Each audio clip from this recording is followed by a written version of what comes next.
Well, we live in Ovalo, Texas, in a 316 square foot mansion. I also call it my $8,000 house. Our whole ministry career since we graduated from ACU in 1994 has been geared toward homeless ministry. And we did, however, take what we like to call a little break. When we moved to Arkansas, we tried to dip our toes into the normal pool for a little while, just being a minister at a church where Jeff was, and I worked as a substitute teacher, and we had the house, and we did softball with our girls, and life was just pretty normal for a while there. But it was interesting because we found ourselves, after a few years of that, not very long, about 4 years of that, getting very restless.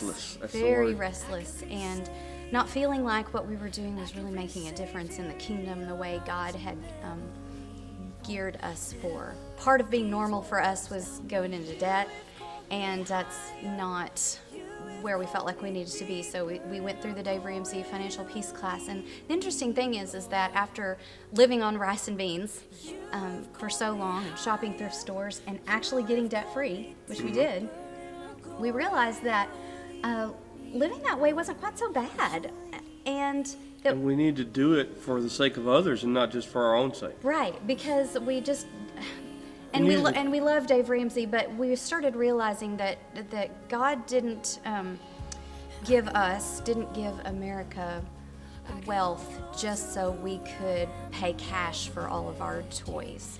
I think He expects us to be a little more responsible with His resources than that. In the old days, before my life was surrendered to Christ, there were many things I wanted, but Christ has given me a new wanter. And what I want now is for His name to be revered, His will to be done, and His kingdom to come.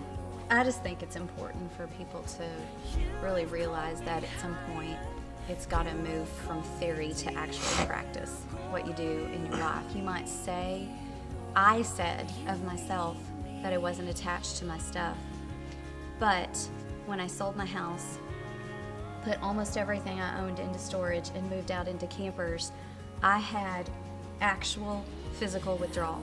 I mean, I really did. I would probably once a day, I would break down and cry over something that I didn't have. But we're going on 6 months now of living this way, and not having those things hasn't killed me after all. And I'm not having those withdrawal symptoms anymore. But I would have thought that I was unmaterialistic. I would have thought, I have all this stuff, but it wouldn't really bother me if suddenly I didn't have it for whatever reason. But it did, and I think that was the thing that surprised me. But I actually was attached. I mean, how embarrassing is that I was attached to stuff? To things. Yeah, but it was. And so at some point, when my life was about theory, in theory, I'm not attached to this stuff. At some point, we moved it into practice. Now, I don't have this stuff, nor will I buy or replace that stuff. And it's freeing. All right.